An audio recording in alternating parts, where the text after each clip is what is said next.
dear students, I am your physics teacher Atif Hassan, and today our topic is the remaining part of lecture 15, that is lecture 15 part 2,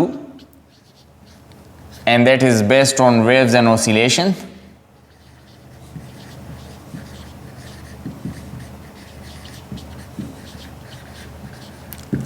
हमारा आज का जो topic है वो universal equation of wave पर थोड़ी सी discussion करनी है।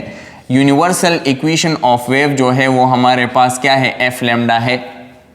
ठीक है, ये जो वेव है ये तमाम वेव के लिए वैलिड है, चाहे वो मैकेनिकल हो या नॉन मैकेनिकल हो। इस इक्वेशन को मद्देनज़र रखते हुए आज हम डिस्कस करेंगे कि अगर एक वेव एक पर्टिकुलर मीडियम में रहती है और वो किसी एक वेव से दूसरे वेव में दाखिल होती है और वो दो मीडियम ऐसे हो कि उसमें एक रेयर हो और दूसरा डेंसर हो, तो इस वेव पर क्या असरात मुरत्तब होंगे जब ये एक मीडियम से दूसरे मीडियम में जाएगा। तो आज हम ये डिस्कस करेंगे। सबसे पहले हम आते हैं साउंड वेव पे, और साउंड वेव एयर में पहले डिस्कस करते हैं कि साउंड वेव एयर में रहते हुए अपने स्पीड को बरकरार रखती हैं। मतलब जितने भी अक़साम के साउंड वेव्स हैं वो एयर में जब प्रोपेगेट करती हैं तो रूम टेम्परेचर पर उन तमाम साउंड वेव्स की जो स्पीड है वो कांस्टेंट रहती है, और रूम टेम्परेचर पर उसकी वैल्यू होती है 340 मीटर पर सेकेंड।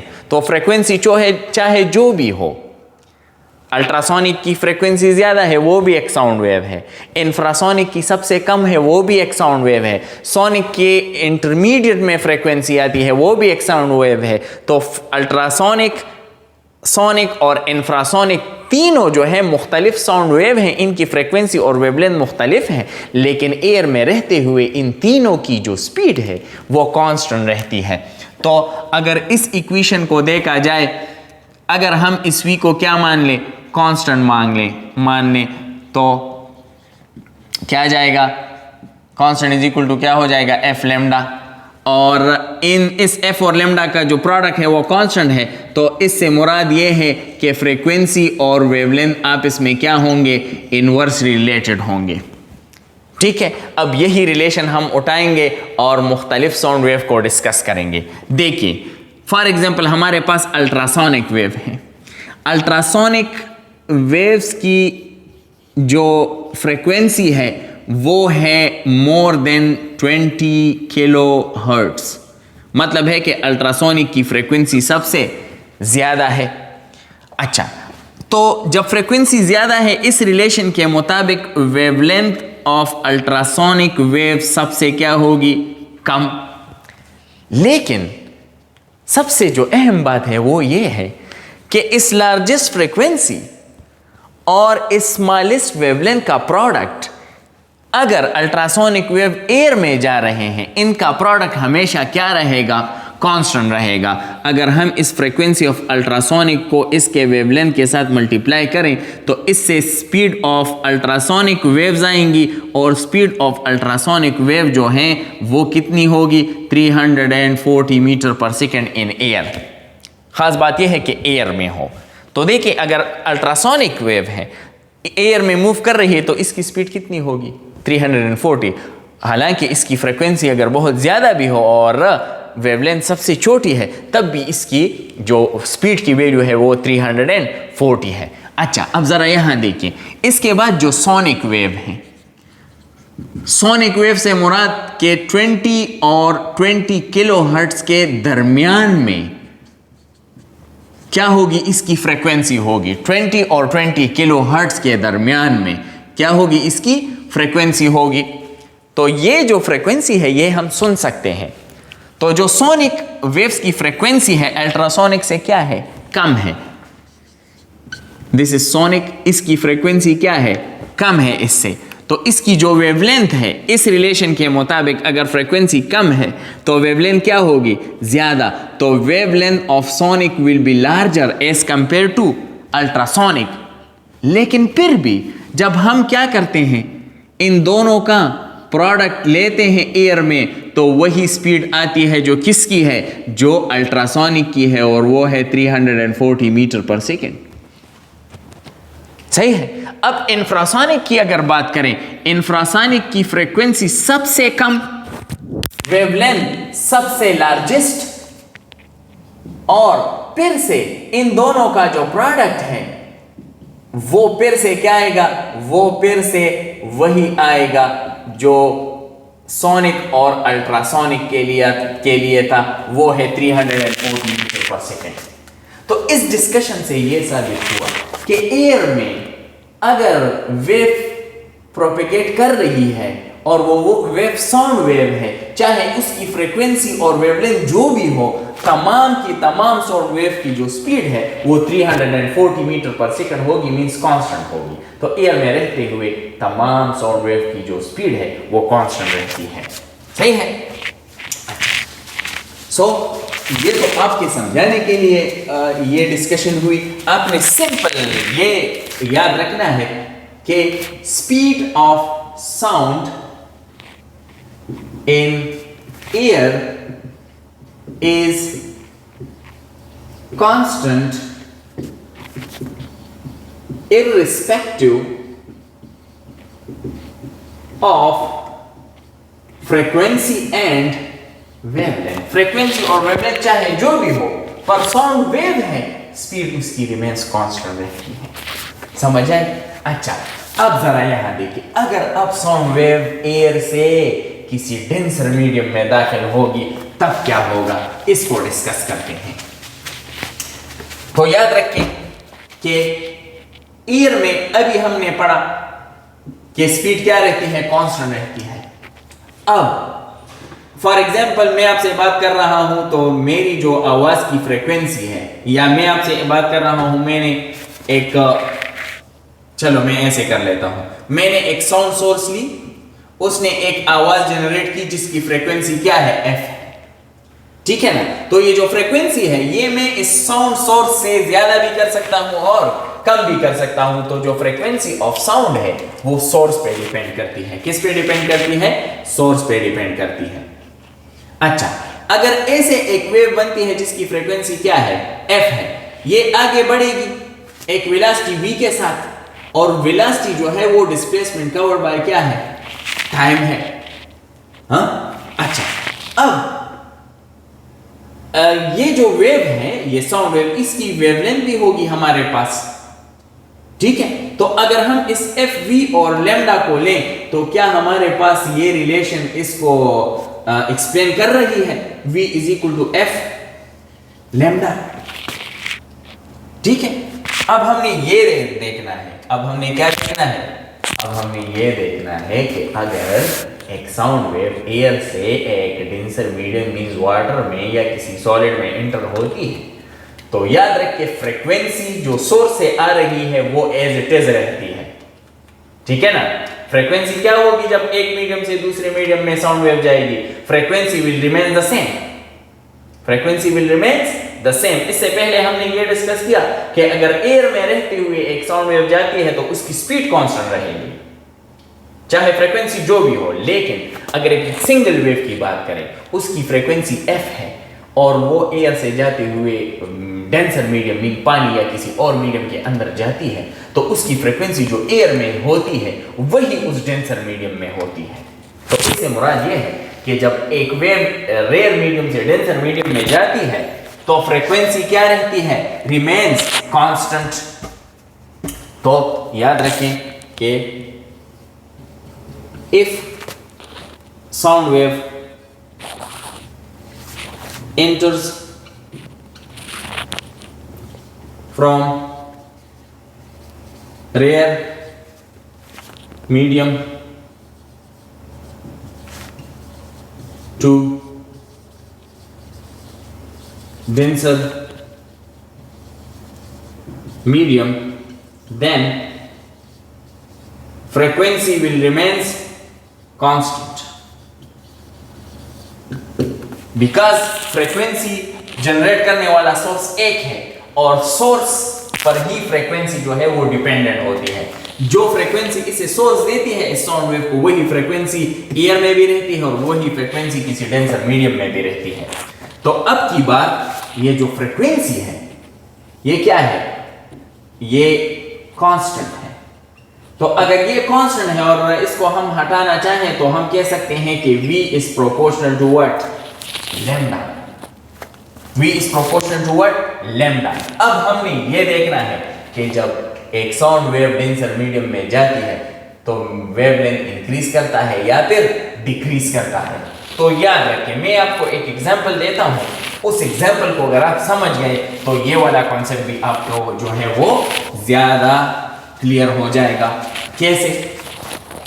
अच्छा, अब जरा यहां ध्यान दें। फॉर एग्जांपल यहां हमने एक रॉड लिया। क्या लिया? एक रॉड, एक बड़ा सा डंडा लिया।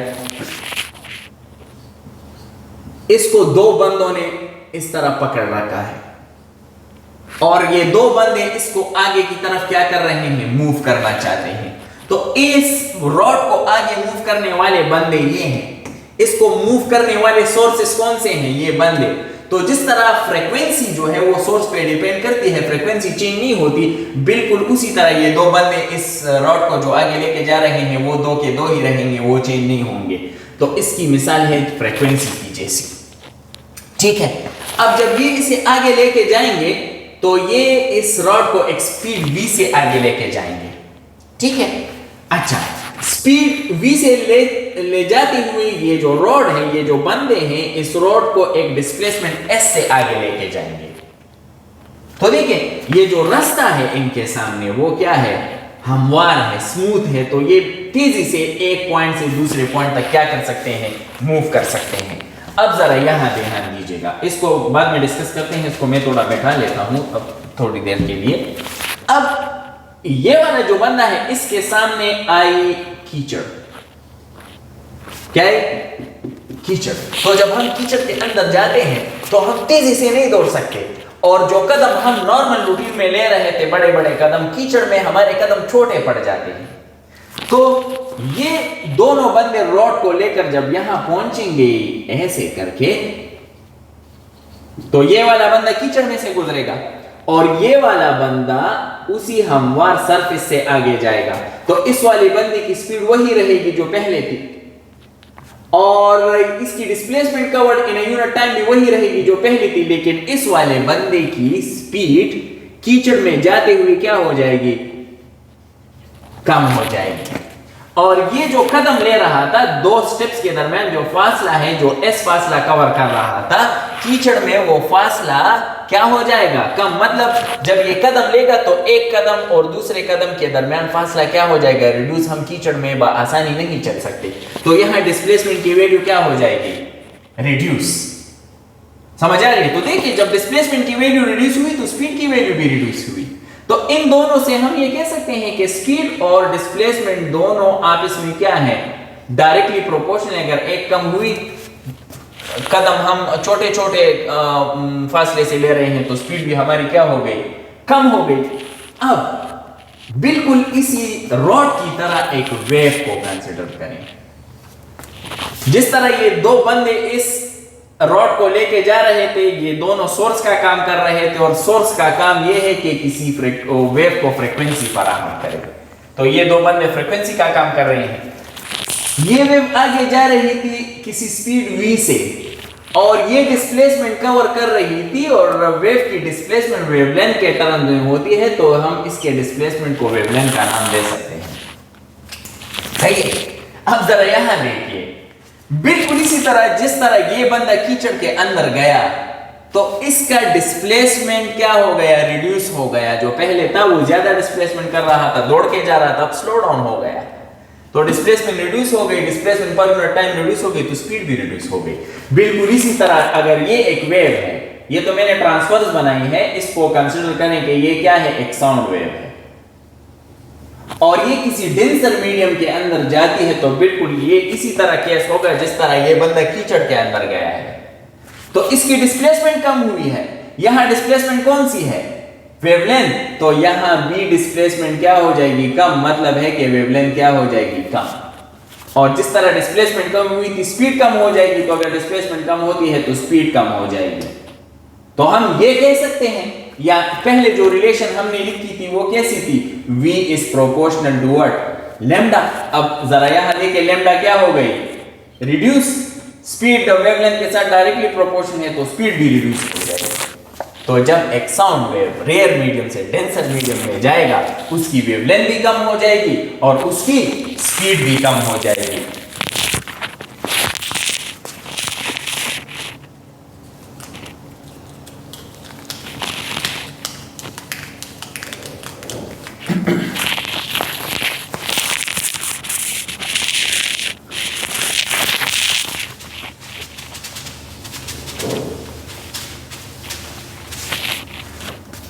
अच्छा, बिल्कुल बिल्कुल इसी तरह अगर हम एक वेव को कंसिडर करें, कंप्रेशन एंड रेयरफैक्शन, तो देखिए कंप्रेशन और रेयरफैक्शन की एक फ्रीक्वेंसी होगी, ये एक स्पीड से आगे जाएगी ये वेव, और ये जो डिस्प्लेसमेंट कवर करेगी वो s होगी, और वेव की डिस्प्लेसमेंट को हम वेवलेंथ का नाम देते हैं। अब अगर यही साउंड वेव किसी डेंसर मीडियम के अंदर जाती है तो बिल्कुल इसी तरह यहां डिस्प्लेसमेंट की वैल्यू क्या हो गई थी, कम, इस बंदे की स्पीड इसकी क्या हो गई थी, कम, तो बंदे को यहां बंदे की जगह किसको कंसीडर करें, वेव को कंसीडर करें। तो वेव, अगर एक वेव कंप्रेशन या रेयरफैक्शन एक डेंसर मीडियम के अंदर जाएगी तो इसकी भी डिस्प्लेसमेंट की वैल्यू क्या हो जाएगी, रिड्यूस, और इसकी डिस्प्लेसमेंट वेवलेंथ है तो इससे मुराद ये है कि वेवलेंथ क्या हो जाएगी, रिड्यूस। और हम थोड़ी देर पहले ये कैलकुलेट करके आए हैं कि v is directly proportion to what, lambda. अगर लैम्डा की वैल्यू रिड्यूस करती है तो स्पीड की वैल्यू भी क्या करेगी, रिड्यूस करेगी। तो यहां हमें ये पता चला कि जब एक रेयर मीडियम से डेंसर मीडियम में साउंड वेव जाएगी तो उसकी स्पीड और वेवलेंथ क्या हो जाएगी, कम हो जाएगी। किस लिए, ताकि जो फ्रीक्वेंसी की वैल्यू है वो बरकरार रह सके। समझ आ रही है? अब अगर इसकी समझ आ गई है तो ये बेहद आसान हो गया है। अब ठीक है, ये कॉन्सेप्ट जो है वो क्या हो गया है, बेहद आसान हो गया है। कैसे? अब देखिए v is proportion to what, lambda. ये किसके लिए है, ये साउंड वेव के लिए। अच्छा, अब एक एमसीक्यू है, आपसे कहते हैं कि एक अल्ट्रासोनिक वेव है, एक हमारे पास सोनिक है और एक इंफ्रासोनिक है। वो एयर में प्रोपेगेट कर रही है, तो एयर में इन तीनों की जो स्पीड है वो क्या होगी, सेम, वो होगी 340 मीटर पर सेकेंड। अगर ये तीनों के तीनों एक सॉलिड मीडियम में क्या होती हैं, एंटर होती हैं, तो देखिए यहां जो फ्रीक्वेंसी थी तमाम की क्या थी, अल्ट्रासोनिक की U थी, सोनिक की FS है और इंफ्रासोनिक की ये है। तो जो एयर में ये फ्रीक्वेंसीज है डिफरेंट वेव की, वही फ्रीक्वेंसीज यहां मीडियम के अंदर भी होंगी। अल्ट्रासोनिक की फ्रीक्वेंसी एज FU रहेगी, सोनिक की फ्रीक्वेंसी एज FS रहेगी और इंफ्रासोनिक की फ्रीक्वेंसी ये वाली रहेगी। तो देखिए फ्रीक्वेंसी क्या है, कांस्टेंट है। ये वही रिलेशन हमें देगा कि speed of wave will be directly proportional to what, wavelength. अब जरा यहां देखिए, यहां अल्ट्रासोनिक है ना, तो मीडियम के अंदर अल्ट्रासोनिक की स्पीड डायरेक्टली प्रोपोर्शनल होगी अल्ट्रासोनिक के वेवलेंथ के साथ। अब बिल्कुल सोनिक की जो स्पीड है वो डायरेक्टली प्रोपोर्शनल होगी सोनिक के वेवलेंथ के साथ, और speed of infrasonic directly proportional होगी वेवलेंथ ऑफ इंफ्रासोनिक से। अब आपसे ये पूछा जा रहा है कि ये तीनों वेव जब इस सॉलिड के अंदर एंटर होंगी तो कौन सी वेव सबसे तेज जो है वो प्रोपेगेट करेगी। तो तरीका इसका ये है कि मीडियम के अंदर जाने से पहले आप ये देख लें कि जो फ्रीक्वेंसी है वो सबसे कम किसकी है। तो अगर यहां ध्यान दिया जाए तो सबसे कम फ्रीक्वेंसी किसकी है, इंफ्रासोनिक की। और हम जानते हैं कि एयर में रहते हुए फ्रीक्वेंसी और वेवलेंथ की जो रिलेशन है वो क्या होती है, इनवर्स। यहां फ्रीक्वेंसी सबसे क्या है, कम है, तो इंफ्रासोनिक की फ्रीक्वेंसी सबसे क्या, कम, तो इंफ्रासोनिक की वेवलेंथ सबसे ज्यादा एयर में, और इसी वेव को जब हम अंदर लेके जाते हैं तो ये वाली रिलेशन बन जाती है। अब इस रिलेशन से वेवलेंथ सबसे ज्यादा किसकी, उसकी जब से जिसकी फ्रीक्वेंसी सबसे कम, और वो कौन सी है, इंफ्रासोनिक। तो वेवलेंथ इसकी सबसे ज्यादा, मीडियम के अंदर स्पीड जो है वेवलेंथ के साथ डायरेक्टली प्रोपोर्शनल है। इसकी जो वेवलेंथ है वो सबसे ज्यादा, तो सबसे ज्यादा स्पीड भी किसकी, इंफ्रासोनिक की। सही है, तो correct option is infrasonic will propagate faster inside the denser media, denser medium. तो ये साउंड के लिहाज से था ये डिस्कशन, ठीक है। अब इसके बाद जो है हम इसी कॉन्सेप्ट को लेते हैं और लाइट वेव पर जो है अप्लाई करते हैं। तो याद रखिए, यहां तो हमने एयर की बात की ना, through out the air sound की स्पीड जो है वो कांस्टेंट रहती है। और अगर ईएम वेव की बात की जाए, इलेक्ट्रोमैग्नेटिक वेव्स की बात की जाए, तो इलेक्ट्रोमैग्नेटिक वेव की जो है मुख्तलिफ टाइप्स है, ये एक फैमिली है, ठीक है। इस फैमिली में हमारे पास मुख्तलिफ वेव्स हैं। कौन कौन से वेव्स हैं इस फैमिली में? हमारे पास रेडियो वेव है, ठीक है, माइक्रोवेव है, इंफ्रारेड है, विजिबल है, ठीक है, अल्ट्रावायलेट है, एक्सरेज हैं और गैमा रेज, ठीक है ना। तो ये मुख्तलिफ इलेक्ट्रोमैग्नेटिक फैमिली है। ये रेडियो से लेकर गैमा रेज तक तमाम जो वेव्स हैं वो इलेक्ट्रोमैग्नेटिक है, मींस नॉन मैकेनिकल। अगर ये तमाम वेव्स क्या होंगे, वैक्यूम में जाएंगे, तो इन तमाम की स्पीड क्या होगी, स्पीड ऑफ लाइट होगी, जो कि हमारे पास क्या है, c है। So in vacuum the speed of electromagnetic family of wave is c and that is 3 into 10 raised to the power 8 meter per second, means it will be constant। अच्छा, अब जरा यहां देखिए, रेडियो वेव जो है ना, इसकी फ्रीक्वेंसी सबसे क्या है, कम। अगर हम राइट की तरफ जाएंगे तो फ्रीक्वेंसी धीरे धीरे क्या होती जाएगी, बढ़ती जाएगी। अगर इसकी फ्रीक्वेंसी क्या है, कम है, तो यहां वेवलेंथ इसकी सबसे क्या होगी, ज्यादा। यहां फ्रीक्वेंसी बढ़ती जाएगी, वेवलेंथ क्या होती जी, कम होती जाएगी। और गामा रेस पर जब हम पहुंचेंगे तो फ्रीक्वेंसी सबसे लार्जेस्ट होगी और वेवलेंथ सबसे स्मॉलेस्ट होगी। लेकिन इन तमाम वेव्स की जिसकी फ्रीक्वेंसी और वेवलेंथ आपस में क्या है, इनवर्सली रिलेटेड है। अगर यहां देखिए फ्रीक्वेंसी सबसे क्या, कम, वेवलेंथ सबसे ज्यादा और स्पीड इनकी कांस्टेंट, तो देखिए साउंड के लिए हमने ये किया था ना, v की जगह यहां क्या पुट कर लेंगे, c। तमाम वेव की स्पीड क्या, c, इसका मतलब ये क्या है, कांस्टेंट है। तो इससे मुराद ये हुआ कि f और लैम्डा लाइट के लिए भी वैक्यूम में रहते हुए क्या होंगे, इनवर्सली प्रोपोर्शनल। तो देखिए अगर यहां देखा जाए फ्रीक्वेंसी क्या, कम, वेवलेंथ क्या, ज्यादा, क्या ये इनवर्सली प्रोपोर्शनल नहीं है? इन दोनों का जो प्रोडक्ट होगा वो क्या होगा, c। यहां देखिए फ्रीक्वेंसी और ज्यादा, वेवलेंथ और कम, इन दोनों का प्रोडक्ट फिर से c। यहां देखिए फ्रीक्वेंसी सबसे ज्यादा, वेवलेंथ सबसे कम, लेकिन इन दोनों का प्रोडक्ट फिर से क्या, c। तो साउंड के लिए एयर में फ्रीक्वेंसी और वेवलेंथ क्या थी, इनवर्सली रिलेटेड। और इलेक्ट्रोमैग्नेटिक वेव्स के लिए वैक्यूम में फ्रीक्वेंसी और वेवलेंथ इनवर्सली रिलेटेड होंगी। समझ आए?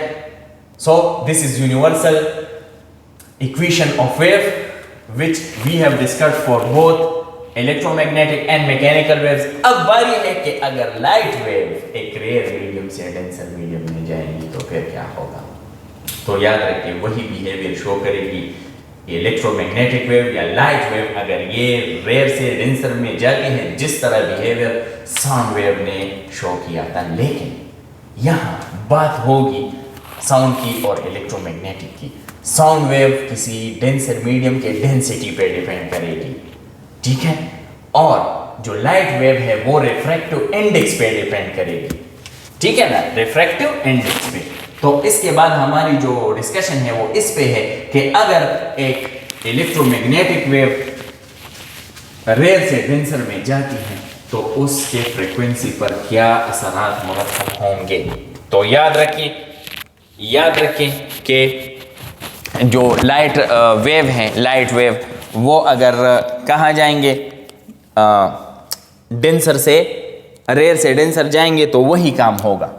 अगर ये हमारे पास एक इलेक्ट्रोमैग्नेटिक क्या है, वेव है, इसकी फ्रीक्वेंसी क्या है, एफ है, इसकी जो स्पीड है वो स्पीड ऑफ लाइट है, कि क्योंकि अब हम इलेक्ट्रोमैग्नेटिक वेव की बात कर रहे हैं, इसकी वेवलेंथ क्या है, लैम्डा है।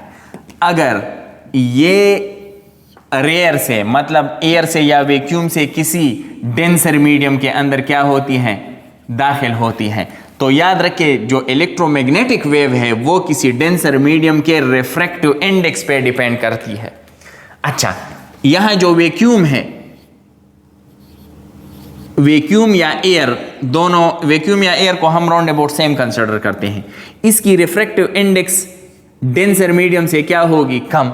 डेंसर मीडियम के रिफ्रैक्टिव इंडेक्स से मुराद ये है कि ये किसी मीडियम की वेव के बेंड करने की सलाहियत है, और अगर कोई मीडियम किसी लाइट वेव को अपने ओरिजिनल पाथ से डिविएट करता है तो इससे मुराद ये है कि उस डिविएट होने वाले वेव की स्पीड क्या होती जाएगी, कम होती जाएगी। तो देखें यहां पर वैक्यूम में स्पीड क्या है, सी। जो ही ये वेव एंटर करती है डेंसर में तो इसकी स्पीड कम होके क्या बन जाती है, वी। क्यों? क्योंकि साउंड के लिए जिस तरह हमने पढ़ा कि वेवलेंथ क्या हो जाती है, रिड्यूस, बिल्कुल इसी तरह यहां भी वेवलेंथ क्या हो जाती है, रिड्यूस, जिसकी वजह से स्पीड क्या हो जाती है, reduce. So the same phenomena will occur in both of light as well as in sound. The wavelength and the speed will be reduced if the wave enter from rare medium to the denser medium. लेकिन sound wave में फिर से मैं आपको बताता चलूं कि जो स्पीड में कमी आती है वो डेंसिटी की वजह से आती है, और लाइट के लिए जो कमी आती है वो रिफ्रैक्टिव इंडेक्स की वजह से आती है। समझ आए? अब देखें, अब अगर यही वेव फिर से डेंसर मीडियम से कहाँ जाएगी, रेयर में, हाँ, तो फिर क्या हो जाएगा, रिफ्रैक्टिव इंडेक्स तो डेंसर का ज्यादा था ना, अब यहां रिफ्रैक्टिव इंडेक्स क्या हो जाएगा, कम हो जाएगा।